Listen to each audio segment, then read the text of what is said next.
नमस्कार सभी साथियों को। हिंदी साहित्य की क्लास में आप सभी का स्वागत करती हूँ, अभिनंदन करती हूँ। और आज के शास्त्र की परिचर्चा को शुरू करते हैं। आज के शास्त्र में हम महत्वपूर्ण क्वेश्चन करेंगे जो हमारे पीवाईक्यू सीरीज के हैं। तो चलिए शुरू करते हैं आज के शास्त्र की परिचर्चा को। आज हमारा 61वां क्वेश्चन रहेगा। तो क्वेश्चन है कि अरे यायावर रहेगा याद में संकलित परशुराम से तुर्खम पाठ के संदर्भ में निम्नलिखित में से क्या क्या सही है, यानी किस किस की चर्चा जो हुई है वो परशुराम से तुर्खम जो है एक अरे यायावर रहेगा याद, इसका एक पार्ट है परशुराम से तुर्खम तक। तो इसमें जो है किस किस विषय पर चर्चा हुई है। एक टायर की राम कहानी, एक लेखक की चालक की कहानी, एक लेखक के चालक की कहानी, मिस्टर पीटर की कहानी, ब्रह्मपुत्र की कहानी। तो इस क्वेश्चन का हमारे सही आंसर का चयन करना है। क्या होगा हमारे क्वेश्चन का सही आंसर? तो इसका जो सही आंसर होगा वो हो जाएगा एक टायर की राम कहानी और लेखक के चालक की कहानी। जो इसमें सही आंसर होगा 1 और 2। तो इस क्वेश्चन का सही आंसर हो जाएगा सी। अगले क्वेश्चन पे चलते हैं और इस क्वेश्चन की व्याख्या देख लेते हैं। अगला इस क्वेश्चन की व्याख्या है कि इसमें जो है एक टायर की राम कहानी तथा लेखक के चालक की कहानी जो है सही है। अरे यायावर रहेगा याद में 1953 की ये रचना है। क्या है ये? किस विधा की रचना है? यात्रा वृतांत है। इसके लेखक कौन है? सच्चिदानंद हीरानंद वात्स्यायन अज्ञ। इनके द्वारा यह यात्रा वृतांत लिखा गया। इनका अन्य यात्रा वृतांत है एक बूंद सहसा उछली। ये कब का है? ये 1960 का है। अगला क्वेश्चन है हमारा, क्या है अगला क्वेश्चन? कि बड़े आदमियों को अपनी नाक दूसरों की जान से प्यारी होगी, हमें तो अपनी नाक इतनी प्यारी नहीं है। यह जो बात है गोदान के किस पात्र ने कही है कि बड़े आदमियों को अपनी नाक दूसरों की जान से प्यारी होती है? तो ये बात है वो किसने कही है? धनिया, झुनिया, सिलिया, पटेश्वरी। तो ये किसने कही है? धनिया ने। तो इस क्वेश्चन का सही आंसर हो जाएगा ए। इस क्वेश्चन की व्याख्या देख लेते हैं। क्या है इस क्वेश्चन की व्याख्या? कि बड़े आदमियों को अपनी नाक दूसरों की जान से प्यारी होगी, हमें तो अपनी नाक इतनी प्यारी नहीं है कि हम दूसरे की जान ले लें। गोदान उपन्यास में ये धनिया द्वारा ये बात कही गई है। गोदान की जो कथा है वो किस पर है? कृषक के जीवन की महाकथा है। इसके लेखक है मुंशी प्रेमचंद। गोदान के प्रमुख उपन्यास के पात्र हैं होरी, धनिया, झुनिया, गोबर, दाता दीन, माता दीन, मेहता, मालती और राय साहब। अगला क्वेश्चन है हमारा, क्या है अगला क्वेश्चन? क्वेश्चन है कि प्री प्रवास के संबंध में सही तथ्य है। कौन सा है जो सही तथ्य है? कि इसमें हिंदी के मात्रिक छंदों का प्रयोग हुआ है। प्री प्रवास खड़ी बोली हिंदी का पहला महाकाव्य है। इसके छंदों में तुका कांता नहीं है। इसमें 27 सर्ग हैं। तो सही उत्तर का चयन करना है। क्या है इसका सही उत्तर? तो इसमें जो सही है प्री प्रवास के संबंध में वो क्या सही है कि प्री प्रवास खड़ी बोली हिंदी का पहला महाकाव्य है। ये बात बिल्कुल सही है। इसके छंदों में तुका कांता नहीं है, ये बात भी सही है। तो इस क्वेश्चन का सही आंसर होगा 2 और 3। तो इस क्वेश्चन का सही आंसर हो जाएगा डी। अगले क्वेश्चन पे चलते हैं।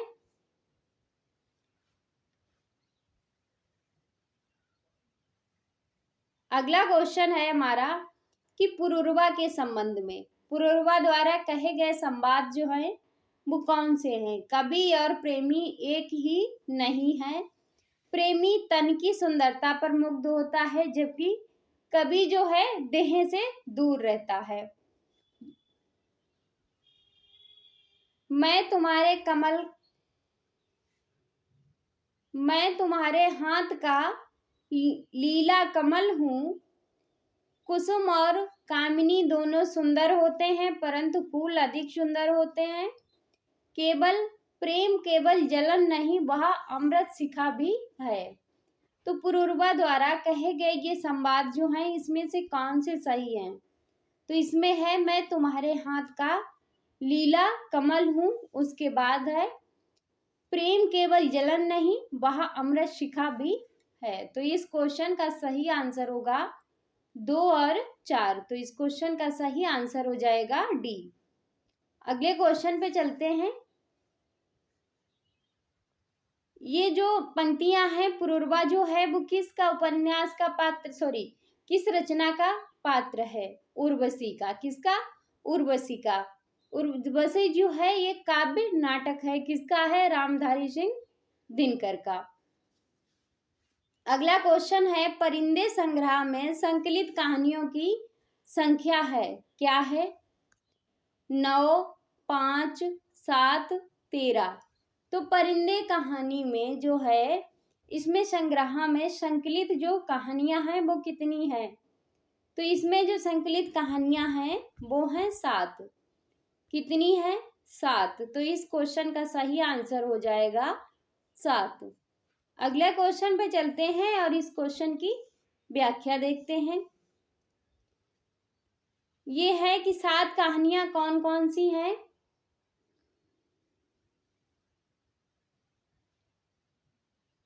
सॉरी, 7 कहानियां।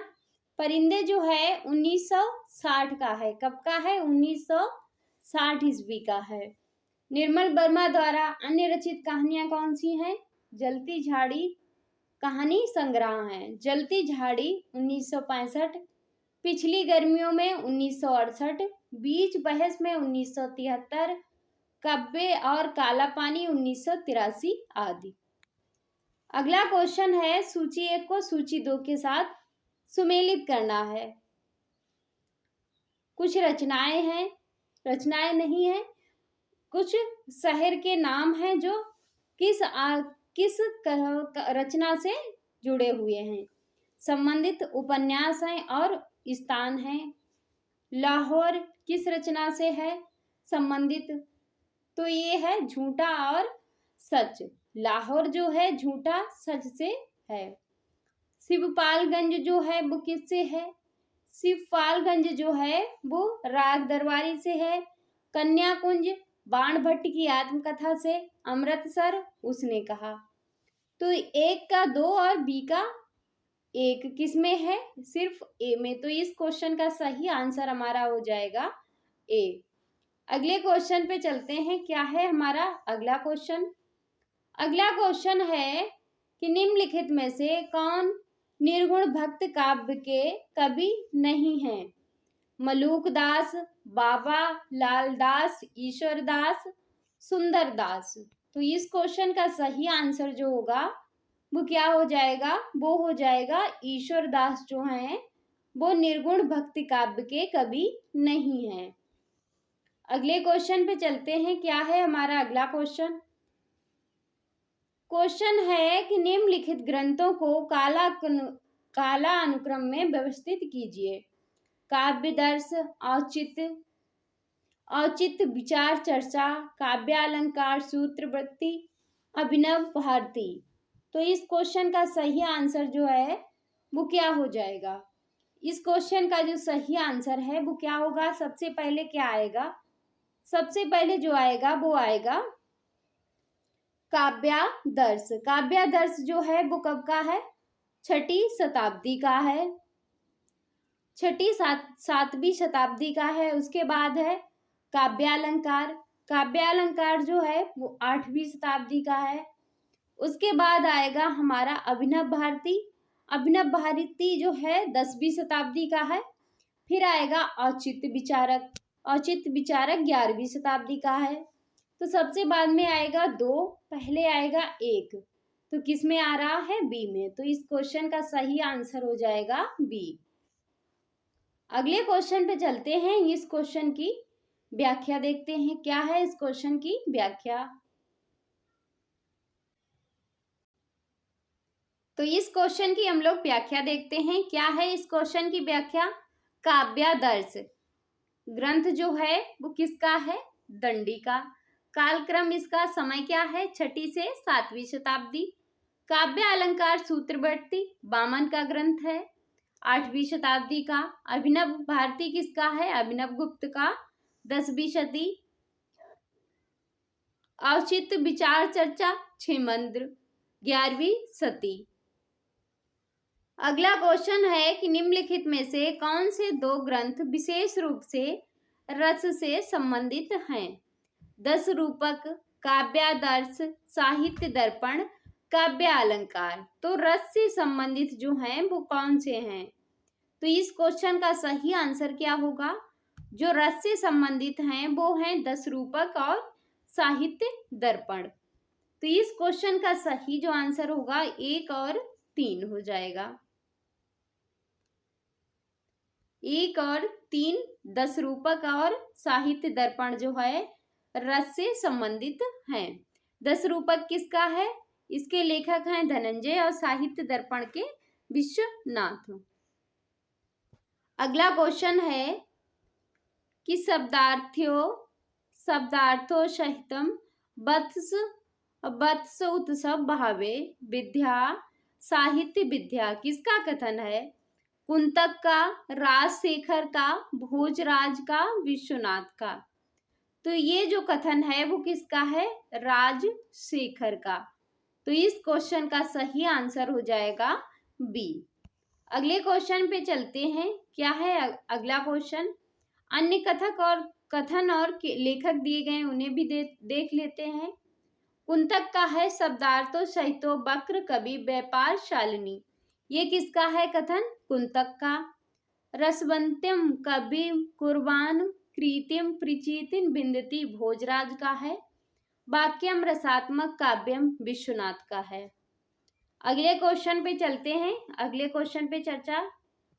अगला क्वेश्चन है कि बच्चन के अनुसार परिवर्तन कविता से संबंधित सही तथ्य कौन सा है? जीवन की सकुलता और परिवर्तन की द्वंद्वात्मकता ने इस कविता के रूप विधान को जटिल और प्रभावशाली बना दिया है। परिवर्तन में एक ही लय का प्रयोग किया गया है। इसमें कहीं कहीं संस्कृत की तत्सम शब्दावली के द्वारा परिवर्तन के भयंकर रूपकार का चित्रण किया गया है। कवि परिवर्तन का स्वागत करना नहीं चाहता है। तो इस क्वेश्चन का सही आंसर जो होगा वो क्या हो जाएगा? वो हो जाएगा कि जीवन की सकुशलता और परिवर्तन की द्वंद्वात्मकता ने इस कविता के रूप विधान को जटिल और प्रभावशाली बना दिया है। ये बिल्कुल सही है। उसके बाद इसमें सही है तीसरा कि इसमें कहीं कहीं संस्कृत की तत्सम शब्दावली के द्वारा परिवर्तन के भयंकर रूपकार का चित्रण भी किया गया है। तो इसका हो जाएगा 1 और 3 जो है वो सही है। तो इस क्वेश्चन का सही आंसर हो जाएगा सी। अगले क्वेश्चन पे चलते हैं। परिवर्तन कविता है किसकी? ये है सुमित्रा नंदन पंत की, जिसमें रोला छंद में रचित है। रोला छंद में रचित है। पल्लव नामक काव्य संग्रह में संकलित है। परिवर्तन को दूसरा नाम क्या दिया गया है? ग्रैंड महाकाव्य। इस कविता में पंत ने परिवर्तन के कोमल और कठोर दोनों रूपों का चित्रण भी किया है। अगला क्वेश्चन है हमारा कि सूची 1 को सूची 2 के साथ सुमेलित करना है। दलित जीवन, राजनीतिक बोध, जीवनी परक उपन्यास, आत्मकथात्मक शैली, तो किस से संबंधित है? तो ये जो हो जाएगा हमारा कि दलित जीवन जो है वो किससे संबंधित है? धरती धन्ना अपना।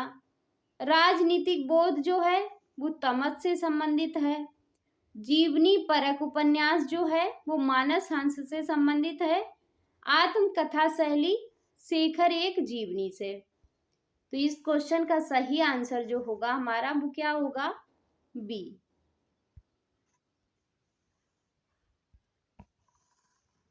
इस क्वेश्चन की व्याख्या देख लेते हैं कि दलित जीवन रचना है, दलित जीवन विषय है। रचना किसकी है? धरती धन्ना अपना। रचनाकार हैं जगदीश चंद्र। राजनीतिक बोध तमस भीष्म शाहनी। जीवनी परक उपन्यास मानस हंस अमृतलाल नागर। आत्मकथा शैली जीवन शेखर एक जीवनी आज्ञे की रचना है। भीष्म शाहनीकृत तमस उपन्यास में राजनीतिक दलों द्वारा सांप्रदायिकता के लाभ का चित्रण किया गया है। तमस के कुछ पात्र हैं मास्टर रामदास, नत्थू मेहता, हयात बख्श आदि। अमृतलाल नागर द्वारा रचित है मानस का हंस, गोस्वामी तुलसीदास के जीवन पर लिखा गया है। अगला क्वेश्चन है कि सूची 1 को सूची 2 के साथ सुमेलित करना है। साहित्यकार हैं और उनसे संबंधित स्थान है। अभिमन्यु अनंत जो हैं वो कहाँ के कवि हैं? मार्सिस के हैं। साहित्यकार जो हैं मार्सस के हैं। जोगिंदर सिंह कंबल जो हैं ये कहाँ के हैं? ये फिजी के रहने वाले हैं। सूर्य प्रसाद बीरे ये कहाँ के हैं? सूरी नाम के। सहोदरा शिव जो हैं ट्रिनिडाद के हैं। तो इस क्वेश्चन का सही आंसर होगा ए का 2 और बी का 1। तो ये हो जाएगा सी। तो इस क्वेश्चन का सही आंसर हो जाएगा सी। अगले क्वेश्चन पे चलते हैं। अगला क्वेश्चन है कि निम्नलिखित में से निबंध संग्रहों का सही अनुक्रम क्या होगा? अस्मिता के लिए, आलोक पर्व, मन पवन की नौका। आलोक पर्व और बलगम, उसके बाद मन पवन की नौका। तो इसका सही अनुक्रम जो है वो क्या होगा? सबसे पहले क्या आएगा? सबसे पहले आएगा बकलम खुद। बकलम खुद जो है 1951 की रचना है। उसके बाद आएगा आलोक पर्व। आलोक पर्व 1972 की रचना है। उसके बाद आएगा अस्मिता के लिए। अस्मिता के लिए 1981 की रचना है।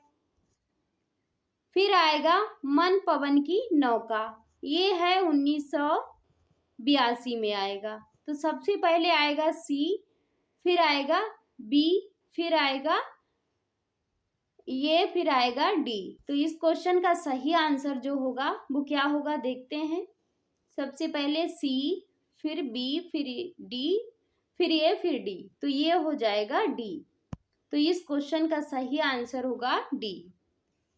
इस क्वेश्चन की व्याख्या देख लेते हैं कि बकलम खुद 1951 का है। किसका निबंध है? नामवर सिंह का। आलोक पर्व 1972 हजारी प्रसाद द्विवेदी का है। अस्मिता के लिए 1981। निबंध किसका है? विद्यानिवास मिश्र का। मन पवन की नौका 1982 कुबेर नाथ राय का। फिर आगे जो है हजारी प्रसाद के कुछ निबंध संग्रह दिए गए हैं, उन्हें भी देख लेते हैं। अशोक के फूल, कल्पलता, विचार वितर्क और कुटुज। विद्यानिवास मिश्र के प्रमुख निबंध संग्रह हैं चितवन की छां, तुम चंदन हम पानी, मेरे राम का मुकुट भीग रहा, प्रलय की छाया। उसके बाद है कुबेरनाथ के प्रमुख निबंध संग्रह हैं प्रिया नीलकंठी, रस आकेठक, गंध मादन विषाद योग। नामवर सिंह के प्रमुख निबंध संग्रह हैं इतिहास और आलोचना, वाद विवाद संवाद, कविता की जमीन, जमीन की कविता।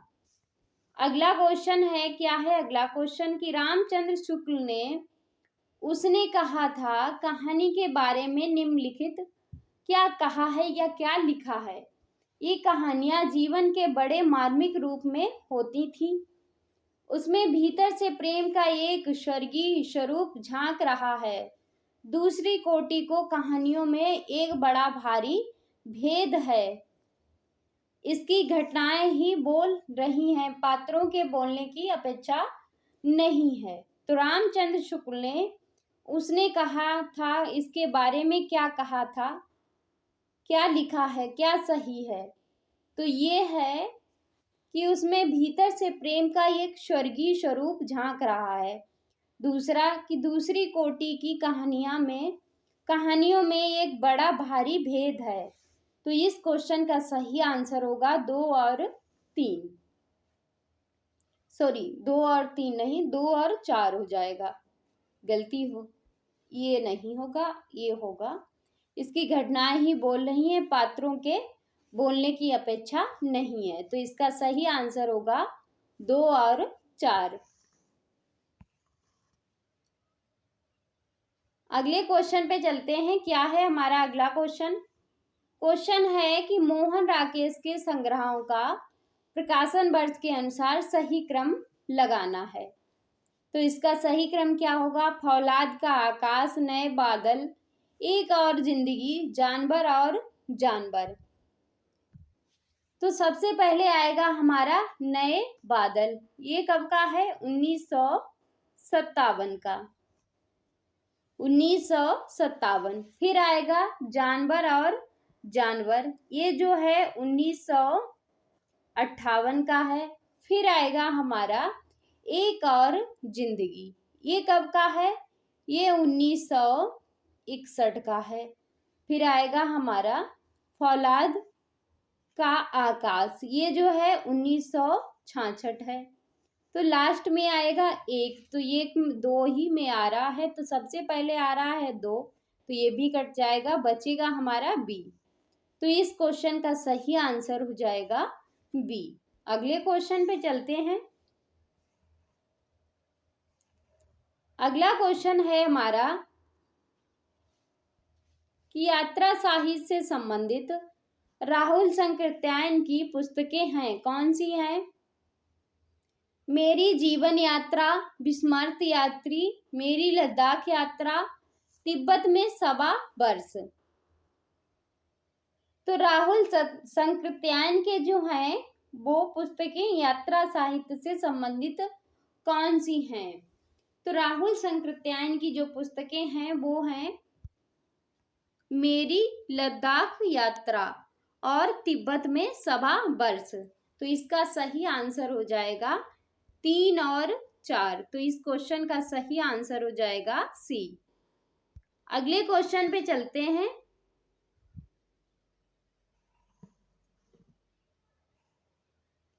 अगला क्वेश्चन है कि निम्नलिखित में से एक नई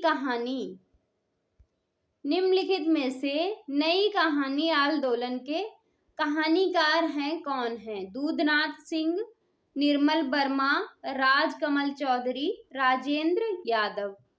दिए गए विकल्पों में से सही उत्तर का चयन करना है। तो कौन सा सही हो जाएगा, वो हो जाएगा हमारा निर्मल वर्मा और राजेंद्र यादव। तो इस क्वेश्चन का सही आंसर हो जाएगा 2 और 4। तो इस क्वेश्चन का सही आंसर हो जाएगा बी। कुछ कहानी है और उनके प्रवर्तक और प्रकाशन वर्ष है, इसे भी देख लेते हैं। जैसे नई कहानी 1956 की है, इसके प्रवर्तक राजेंद्र यादव, मोहन राकेश और कमलेश्वर। आ कहानी 1960 गंगा प्रसाद विमल। सचेतन कहानी 1964 महीप सिंह। सहेज कहानी 1968 अमृत राय। समांतर कहानी 1972 कमलेश्वर की। सक्रिय कहानी 1929 राकेश वत्स। अगला क्वेश्चन है हमारा, क्या है अगला क्वेश्चन, कि राम की शक्ति पूजा से संबंधित कथन कौन से हैं।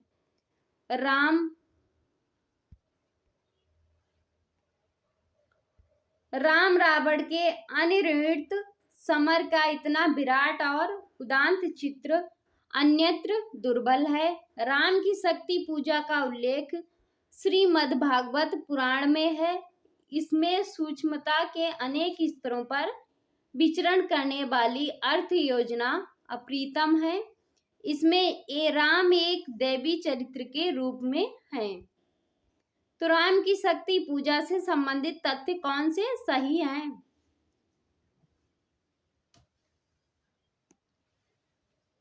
तो इस क्वेश्चन का जो सही आंसर होगा वो क्या हो जाएगा, कि राम और रावण के अनिर्णित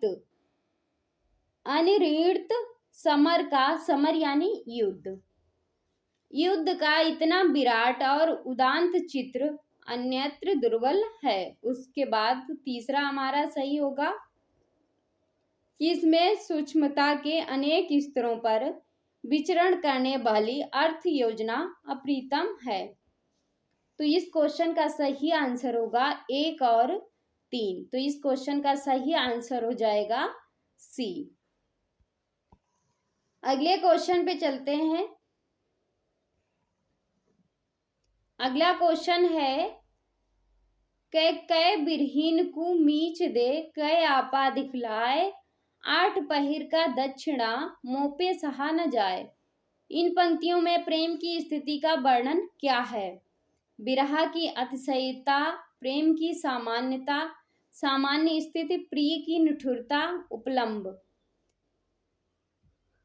तो इस क्वेश्चन का सही आंसर होगा विरह की अतिशयता। तो इस क्वेश्चन का सही आंसर हो जाएगा ए। अगले क्वेश्चन पे चलते हैं। क्या है हमारा अगला क्वेश्चन।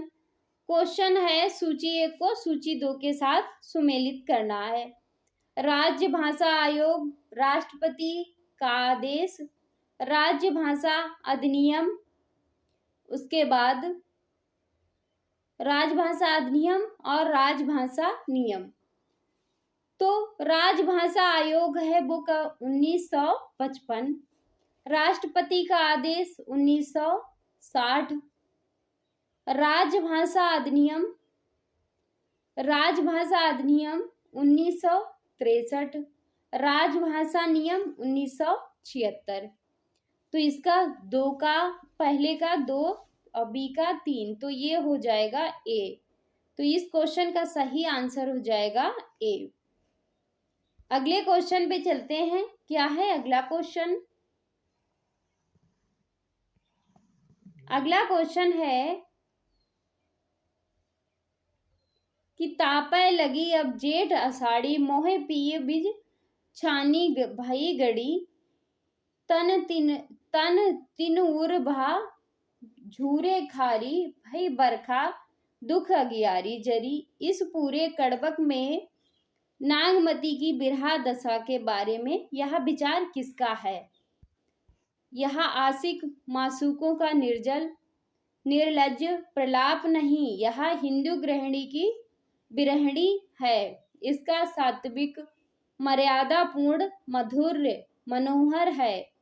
ये जो कथन है वो किसका है। चंद्रबली पांडे का, रामचंद्र शुक्ल का, माता प्रसाद गुप्त का, श्याम मनोहर पांडे का। तो ये जो है वो किसका है, रामचंद्र शुक्ल का। तो इस क्वेश्चन का सही आंसर हो जाएगा बी। अगले क्वेश्चन पे चलते हैं। क्या है, और ये पंक्तियां जो थी वो पद्मावत से संबंधित थी। अगला क्वेश्चन है कि शिवपालगंज गांव का चित्रण किस उपन्यास में किया गया है। राग दरबारी में, आधा गांव में, जुलूस में, बलचनामा में। तो शिवपालगंज का जो है गांव का चित्रण राग दरबारी में किया गया है। तो इस क्वेश्चन का सही आंसर हो जाएगा ए। अगले क्वेश्चन पे चलते हैं। क्या है अगला क्वेश्चन हमारा। अगला क्वेश्चन है 84 नंबर क्वेश्चन है कि सूर्यकांत त्रिपाठी निराला के बारे में उपयुक्त सूर्यकांत त्रिपाठी निराला के बारे में रामचंद्र शुक्ल की क्या स्थापनाएं हैं? निराला जी में बहुवस्तु स्मरणीय प्रतिभा है। प्रसाद और पंत की तरह निराला में लाक्षणिक वैलक्षण्य की प्रवृत्ति है। निराला जी को सामाजिक बंधन पसंद थे। निराला जी भी बंग भाषा की काव्य शैली का प्रभाव है। तो इस क्वेश्चन का सही आंसर जो होगा वो क्या हो जाएगा? निराला जी के बारे में चंद्रगुप्त की जो विचार हैं, रामचंद्र शुक्ल के जो विचार हैं वो क्या हैं? निराला जी में बहुवस्तु स्मरणीय प्रतिभा है। उसके बाद निराला जी को ये नहीं होगा, बी और 2 और 3 नहीं होगा, चौथा सही है, पहला और चौथा सही है। निराला जी पर बंग भाषा की काव्य शैली का प्रभाव है। तो इसका सही आंसर होगा 1 और 4। तो इस क्वेश्चन का सही आंसर हो जाएगा सी। अगले क्वेश्चन पे चलते हैं। क्या है अगला क्वेश्चन? अगला क्वेश्चन है कि निम्नलिखित में से क्या अलंकारों के अंतर्गत आते हैं? कौन सा? दीपक, रोमांच, उल्लेख, वैदर्भी। तो अलंकारों के अंतर्गत आते हैं, कौन कौन से आते हैं?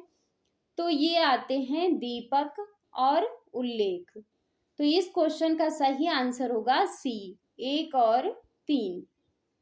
अगले क्वेश्चन पे चलते हैं। क्या है हमारा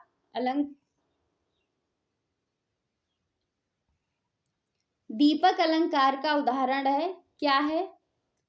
संग ते जति कुमंत्र ते राजा, मान ते ज्ञान पान ते लाजा, प्रीति प्रणय बिनु मद ते गुनी, नसहि बेग नीति यस सुनी। उल्लेख जो है इसका उदाहरण है, क्या है? जाकी रही भावना जैसी, प्रभु मूरत देखी तिन तैसी, देखी भूप महा रणधीरा, मनहु वीर रस धरे शरीरा। अगले क्वेश्चन पे चलते हैं। क्या है हमारा अगला क्वेश्चन? अगला क्वेश्चन है कथन और कारण वाला। तो इसका कथन अभिकथन जो है वो क्या है? उपन्यास मानते बर चित्रण का निषेध करता है। कारण है क्योंकि वह मानव चरित्र चित्रण पर विशेष बल देता है। क्या ये बात सही है? अभिकथन जो है वो गलत है और कारण जो है वो सही है। तो इस क्वेश्चन का सही आंसर होगा डी, ए सत्य है और ए असत्य है, आर जो है सत्य है। अगले क्वेश्चन पे चलते हैं। क्या है अगला क्वेश्चन? अगला क्वेश्चन है कि कामता प्रसाद गुरु के अनुसार निम्नलिखित का हिंदी भाषा की उत्पत्ति के अनुसार सही क्रम है, क्या है? सौरसेनी, नागर अपभ्रंश, पश्चिमी हिंदी, वर्तमान हिंदी। तो इसका सबसे पहले जो है सौरसेनी, फिर नागर अपभ्रंश, फिर पश्चिमी हिंदी, फिर वर्तमान हिंदी, सभी सही हैं, सीरियल से ही सही हैं। अगले क्वेश्चन पे चलते हैं। क्या है हमारा अगला क्वेश्चन? अगला क्वेश्चन है कि निम्नलिखित में से किसका संबंध मनोविश्लेषणवाद से नहीं है? काम वृत्ति से, पाठ संरचना से, अहम से, मनोविश्लेषण पद्धति से। तो मनोविश्लेषणवाद का संबंध किससे नहीं है? पाठ संरचना से बिल्कुल नहीं है। तो इस क्वेश्चन का सही आंसर हो गया बी। अगले क्वेश्चन पे चलते हैं। क्या है हमारा अगला क्वेश्चन? अगला क्वेश्चन है कि तीसरी कसम कहानी में चित्रित हैं जो स्थान हैं वो चित्रित हैं कौन कौन से? फारबिसगंज, औरोही हिगना, चेथरिया पीर, सिरजपुर बाजार। तो इस क्वेश्चन का सही आंसर जो है वो क्या हो जाएगा? कौन कौन से चित्रित हैं? वो हैं फारबिसगंज और चेथरिया पीर नहीं, आरोही हिना भी नहीं, सिरपुर बाजार। तो ये एक और 4 जो है वो सही है। तो इस क्वेश्चन का सही आंसर हो गया सी। अगले क्वेश्चन पे चलते हैं। क्या है हमारा अगला क्वेश्चन? क्वेश्चन है, तुम्हारा पथेर दाबी पढ़ लिया पुस्तक उत्तेजक है, अर्थात अंग्रेजी शासन के विरुद्ध पाठकों के मन को अप्रसन्न करती है। अबारा मसीहा में यह किसका कथन है? शरत चंद्र चट्टोपाध्याय, रविन्द्रनाथ टैगोर, द्विजेंद्र लाल राय, भूपेंद्र नाथ बंदोपाध्याय। तो इस क्वेश्चन का सही आंसर होगा रविन्द्रनाथ टैगोर। तो इस क्वेश्चन का सही आंसर हो गया बी। तो ये था आज का हमारा शस्त्र। आज के शस्त्र को यहीं पे समाप्त करते हैं। मिलते हैं अगले शस्त्र में, तब तक के लिए जय हिंद।